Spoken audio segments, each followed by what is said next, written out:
Hi, and welcome to today's webinar, Engaging with the Multicultural Audience. My name is Cynthia Quijano, and I am the Director and Principal Consultant here at Change Differently. So today we're going to be talking about this wonderful subject, which is actually quite a passion of mine, which is about employee engagement, but across cultures and across an international or multicultural setting. It is an adapted talk to a talk I gave at the Health and Wellbeing Conference earlier this year. We're looking at this kind of international aspect. So before I start, I'd like to thank the Engage for Success Cross-Cultural Thought and Action Group, which I'm lucky to chair now. But some of the past research the group has done has really kind of influenced a bit of the talk today. Also, I know some of you will probably be watching this in replay, so I am trying to do a great recording, but keeping it short and concise, so not to bore you. So if it's your first time logging in or listening to this recording, I'd like to share about a Change Differently. We are brand new, so we're in our first year of operation, and we're a consultancy that works in the organization development and employee engagement field. Our purpose is to help organizations understand and embrace an organizational culture based on engagement, which we believe will drive long-term sustainable success. And we do really trust that by putting people first and at the heart of everything an organization does, change happens faster, better, and creates true innovation while enhancing the organization's purpose and at the same time their performance or bottom line. So one of the reasons I found that Change Differently was because after working about 10 years in the corporate world, both in multinationals and in the higher education sector, is that I got to see a lot of organizations having to change and react to the environment around us. We're living in a really harsh economic time, and actually what drives sustainable success for organizations has really changed. It's not just about cutting costs and trying to live day by day in survival mode. It's actually making organizations understand that there's a better way than just to survive, that there is a way to thrive and inspire and actually have a business that will succeed for years to come. So that is my passion, and that is why I found the Change Differently. So we're here to help. And today, like I said, we're going to talk a bit about that engaging across international and multicultural aspects. So I thought we'd start with something a bit fun. Usually when we think about things about cross cultures or understanding cultures, this is what we think about. It's all about the language and about how do we interpret what people say across cultures? Do they really mean what they mean? Do they really try to say what they say, or are they very indirect? For example, in Mexico, if we say yes, we'll come to something, does that mean we'll actually come to something? Sometimes it just means no, but I don't really want to say no, so I'll say yes. So it's all of these cultural things that create misunderstandings, and in the way organizations work today, we either have really big multinationals that work across different countries, but we also have a whole new thing about different people living and working in the same environment. So as always, I like to kind of step back into basics. And what is culture is probably the first place to start. So culture, if we look it up in the dictionary, it mentions that it's the ideas or customs and social behavior for a particular group of people or society. If we then look at Hofstede's definition, who is one of the major theorists around culture, he talks about the collective programming of the mind, distinguishing members from one group or category of people from others. And then I thought I'd throw into the mix Edgar Shane's definition of organizational culture to see what the difference was. So Shane talks about an organizational culture being a pattern of basic assumptions invented, discovered, or developed by a given group as it learns to cope with its problems of external adaptation and internal integration, that has worked well enough to be considered valid and therefore to be taught to new members as the correct way to perceive, think, and feel in relation to this problem. So what I like about these three definitions is I believe they all have aspects that are true. It is around a group, so culture can only be described as a group phenomenon. It is also a collective programming that thus distinguish one group from another, whether it's from one organization to another, whether it's one country to another, or one nationality to another. Or also parts of like different regions. So we know here in the UK, for example, the northern culture is probably very different from the southern culture. Um, so this also gives us that kind of view of the thing. And also talking about new members. If we think both across national culture and organizational culture, we learn what is our kind of our value systems in each one. So why is this so important for organizations? Well, globalization is definitely one thing. Early in the late 90s, early 2000s, the world became very global. So what it meant was organizations no longer worked in just their boundaries, and they started working across boundaries, setting up big multinationals everywhere, or even setting offices in just in a different part of the world, either for cost or benefits purposes. So this actually led to different cultures having to interact a lot more with each other. So this is the multiple sites dispersed geographically as well. But also what we have is this new phenomenon with boundaries being a lot closed up, with virtual working, with a lot of these other new ways of working. What we're finding is that we have multiple cultures under one roof. So for example, I work in London, and London's a big cosmopolitan city, sorry. And what you find in London is that in one office, regardless of the sector, regardless of the size, you will find more than one nationality in the room. So it's very interesting to see how this new dimension also kind of plays a part in organizations today. So most of these things actually create amazing opportunities for organizations because you have such a big diversity of thinking, such a diversity way of doing things, but it also provides some challenges in the workplace, especially when we're talking about engagement.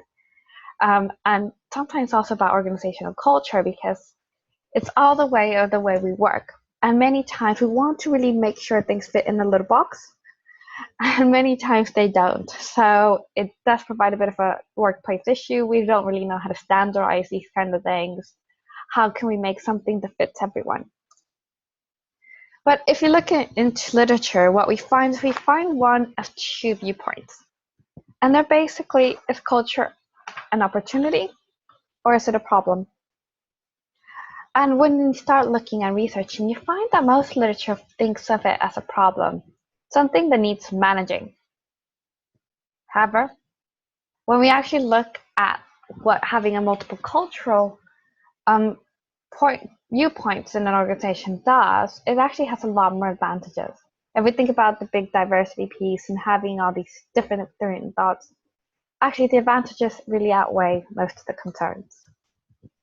But it is important to understand the differences and similarities to help organizations better perform no matter what environment they're in. And that also helps in terms of climate, organizational culture, creative effective communications, and of course, employee engagement. So actually kind of understanding where everybody's coming from will be quite an important bit to make sure an organization is actually successful. So looking at a bit of theory, and we won't spend too much time on this, but one of the reasons I am is because a lot of the research out there focuses on this model. And it's still kind of that top model that most people use when describing national culture and use it also for an organizational context in regards on how we can interact with each other. So Hofstede back in the 1970s did a really big piece and research piece based on how different nationalities kind of react to different things. And he discovered there was a couple of dimensions that made things different. So he talked about individualism versus collectivism, with individualist countries being the ones that were more concerned for themselves and their families rather than others. And for individualist countries, it's very important that the individual point of view is actually important, and they think each person deserves to be valued for who they are. In collectivist countries, what you get is people looking out for the greater good of the group. So individuals may need to sacrifice something they might like for the greater good. And it creates a sense of belonging to something bigger that remains kind of really important part of the culture. And just for example, collectivist countries tend to have bigger nuclear families. And not because they have more children or more uncles, it's because when they think of family, it extends past just mom and dad and kids. Then he described something about power distance. And power distance, he described it in the way that the relationship was with the countries in hierarchy. So with low power distance, there's less hierarchy, and we work more at equal terms with each other. So for example, in an organization, it means that actually leaders don't have such a big gap between them and the workers, and it all kind of functions just as one. In the high power distance countries, the rank titles are quite of value, and it gives an advantage in participating in decision making.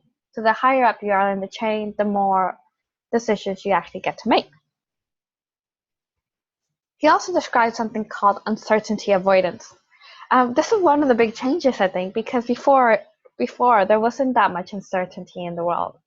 And now if we think about the world, everything is for sure uncertain. So high uncertainty avoidance, it's countries that really prefer the structure and planning approach. And low uncertainty avoidance are those that are flexible and can sometimes be slightly more spontaneous.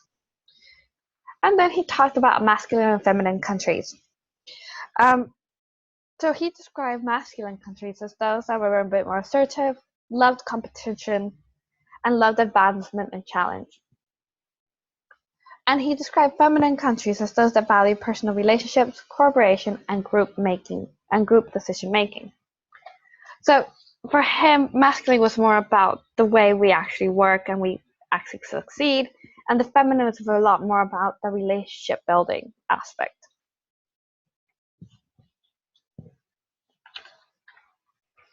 But then I want you to start thinking. Like I said, the world has definitely changed. Uncertainty is actually slightly unavoidable.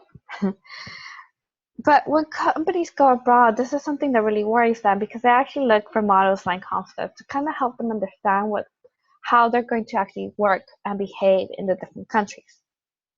Their main concerns are how will we adapt to the new culture? How will our corporate culture remain intact? But I want you to look at corporate and national culture like an onion. We have the individual in the middle. The individual will have their own set of values and beliefs based on what they've experienced as an individual. They will be influenced by their national culture, whether it's where they live, or where they were brought up, or where they were born, or a mix of all these national cultures. And then at the end, sitting there is the organizational culture, so where they've chosen to work or where they've been working, and those set of values and behaviors.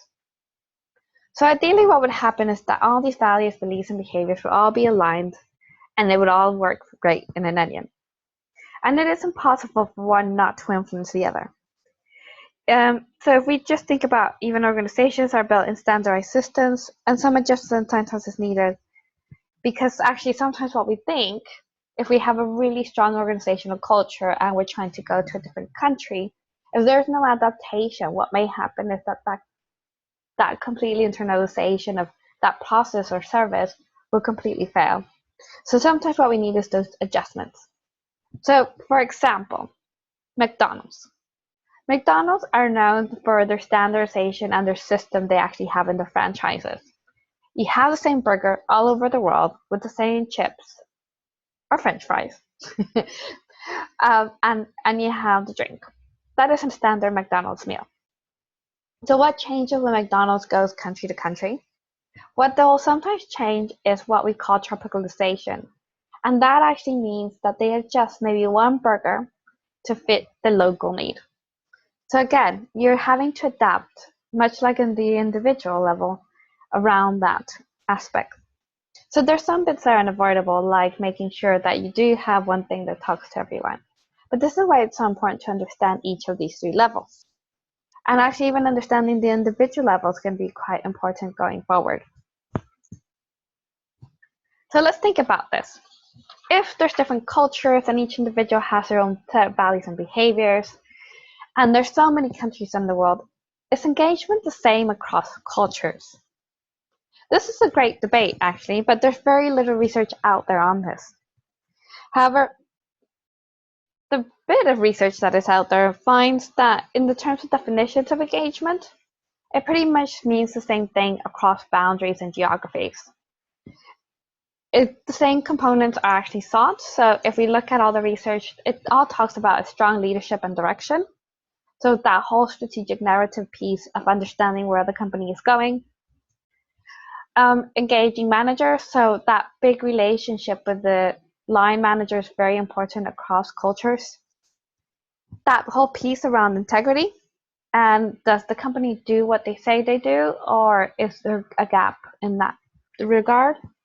And being able to voice their opinions, so that whole piece around employee voice. So no matter where they are, employees are looking for the same things. So we can pretty much say safely that engagement means the same across cultures. However, there has to be a difference, doesn't it? So what does it look like? Like I said, there's very little research out there, so I started having a look at what was out there. And what we see is what really differs from country to country is the fact around how ready we are to engage with staff. So Deloitte did a study back in probably 2013 around the human capability gap. And what they described was that they wanted to know the difference between how ready and important engagement was within the countries. So they asked different companies across the globe, how important is employee engagement for you? And then how ready are you to meet that need? And this is how it looks across the world. It's a bit shocking, isn't it? Even in places like the United Kingdom, where we have things like Engage for Success and a lot of more interest in the topic, we still have a huge gap in regards to readiness and importance, with a -24. And if you look at some of those numbers, some of them are even -43, and this is on a scale from 0 to 100. This is massively scary. One, because it actually tells us that engagement, which is massively important for everyone, as a way to create successful, sustainable businesses, is not necessarily being looked at or taken care of.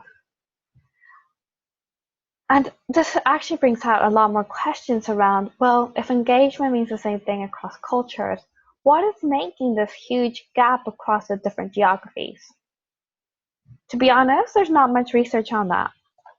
So what the research does say is actually, well, we can look, is actually get to understand where this engagement bit is. So if we think about multinationals, a lot of them will do employee engagement surveys across their whole geography. They will do it across locations, and most of them use core questions that they'll ask no matter what the geographies are. And then of course in some cases they will add some local ones.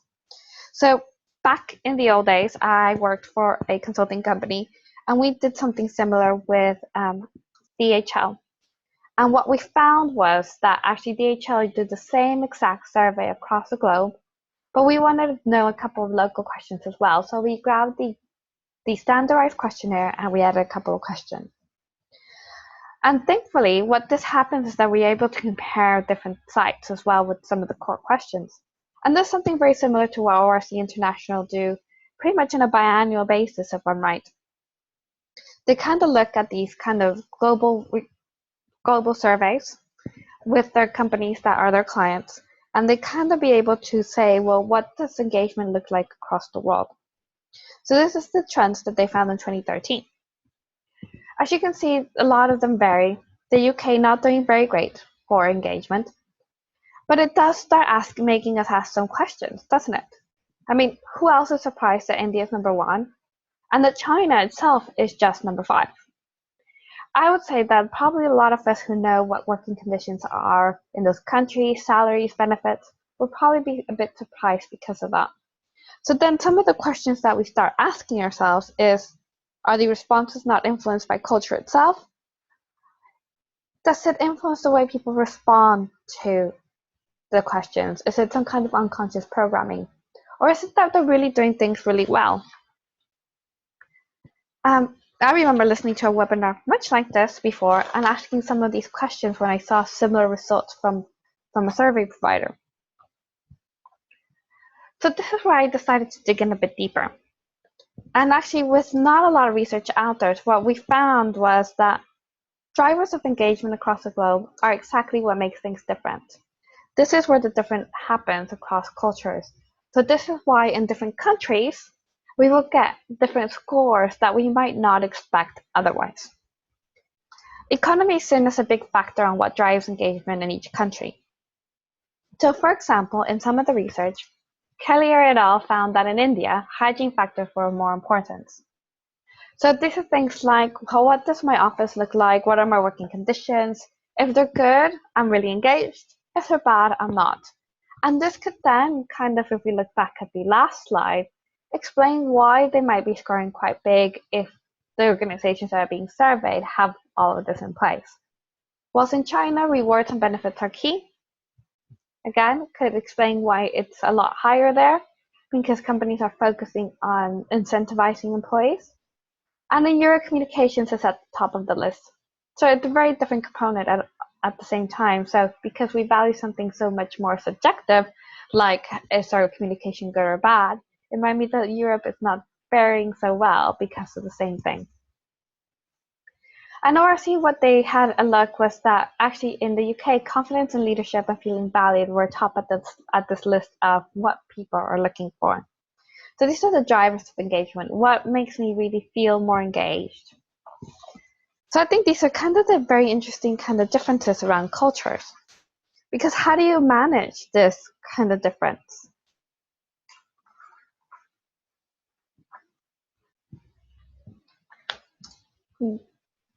And what we have is that we have a bit more research. So again, like I said, I would like to thank the Engage for Success cross-cultural action thought and action team for lending me some of their findings. But what they did was they were trying to find what the differences are, or if there are any differences between countries. And they focused on this individualism versus collectivism part of Hofstede's study. So, and this is mainly because actually we're making the assumption that when we talk about employee engagement, most of it defined as an individual choice. It is an individual who chooses whether they're going to be engaged or not within an organization. And the organization's purpose is then to actually make sure they provide that. So Engage for Success is early findings. The research is not completed completely yet. But what they found was thanks to a global manufacturing company, they were able to look at some of the different questions around their survey and see where does this make a bit of difference. So what they found was the team size, so headcount, impacts on how much an employee feels heard, so that voice and involvement piece in high individuals countries, but not in high collectivist countries. So for example, as you can see by the graph, we have that piece of my opinion count, and the bigger the groups are in the individualist country, the less the question scoring. So it means people are scoring it lower. But in collectivist countries, it doesn't really make a significant difference how big the group is, how engaged people are within that piece. So this starts giving us a bit of an idea of where some of these cultural differences can lie.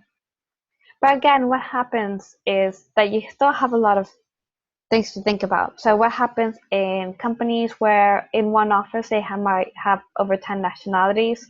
Does this mean that 10 of my employees will be happy with big groups and maybe 2 won't?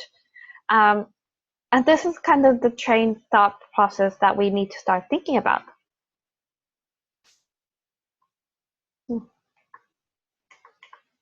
Oops, sorry. So how do we manage cross-cultural differences to enable engagement? Well, first it's important for us to understand these differences to be able to action results.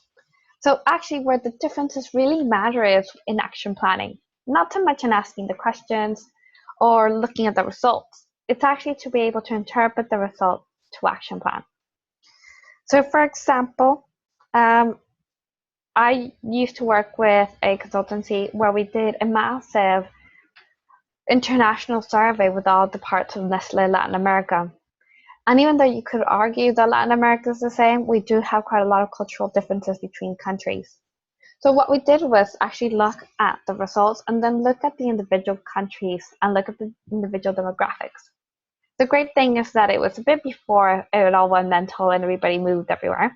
So what it meant was that actually we were looking at Chile, we were looking at mainly a Chilean population within the workforce. If we were looking at Mexico, we were talking about a majority Mexican nationals in the workforce. So it was very much a lot easier to handle in that respect. But what we would like is look at the overall results, look at the national culture, and then be able to propose actions to fit it well. So again, the important part is we can't really forget about the onion and the fact that each piece interacts with each other. So how does the national culture influence the organizational culture? How does the organizational culture influence the national culture? And how does the individual play for each one? A lot of it has to do with language. If you remember the first slide, it plays a key factor and must be a point of focus when we're managing engagement across cultures. So it's actually trying to understand the cultural differences and how we can say things and communicate things with that tone and feel that we actually really want. But at the end of the day, it's also about embracing the differences. Because actually engagement is all about creating an inclusive environment in which each individual has a voice.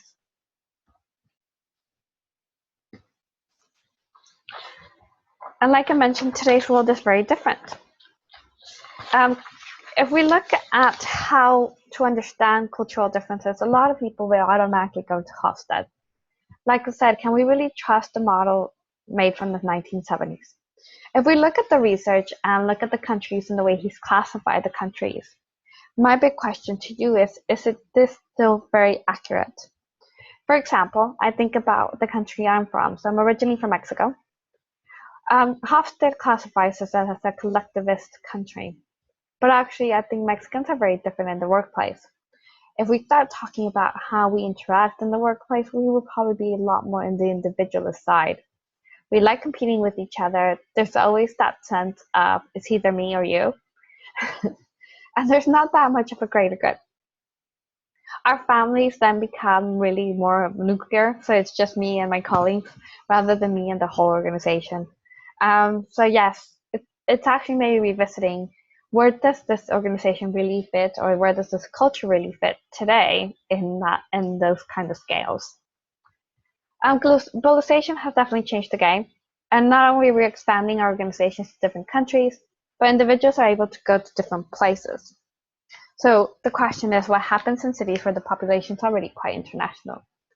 How can you best manage somewhere like London, where like I said, there's the office and about 10 nationalities in the room, where British people might even be a minority.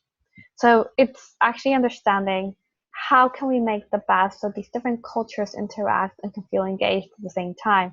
How can we accommodate in our processes and our organizational culture to actually embrace this diversity? And where does the individual fit into all of this? Now, this is an even more interesting question because if we start looking at the individual level, we have individuals that are multicultural in themselves. So, for example, myself, I was born in Mexico, lived 8 years in the USA, Texas to be precise, but I've also lived in Canada, Switzerland, and now have established my home here in the UK for over 10 years. When people ask me where you're from or what you identify with, it's very hard for me to actually pick one. I have a value set and a way of viewing life that's probably a combination of all the countries I've lived in. So it's actually starting to understand, well, if I've been influenced by all these national cultures, my own culture is very different. How can someone in an organization understand that and actually be able to engage me in a better way? But I won't leave you with just questions. As we all know, I do like leaving you with a lot of questions. If you haven't listened to one of my webinars before, I do like asking a lot of questions because at the end of the day, it's just for us to start thinking about some of these themes and actually being able to work together and finding some of the answers, I guess. But if we look at these tips, we have, if you're a big organization, survey global, action local. So make sure you have something where you can compare your different sites, but action local because you really need to take that whole context into consideration. This also means that you need to interpret the results within that local environment and based on the context. So focus on the individual. It is an individual choice to be engaged or not.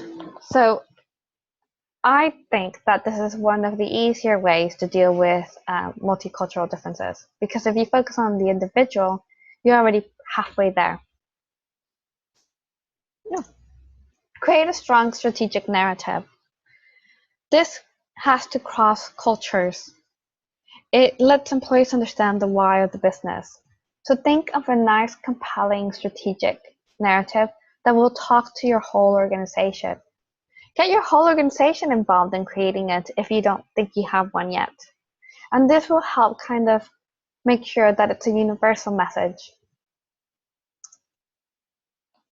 Communicate globally with appropriate cultural channels.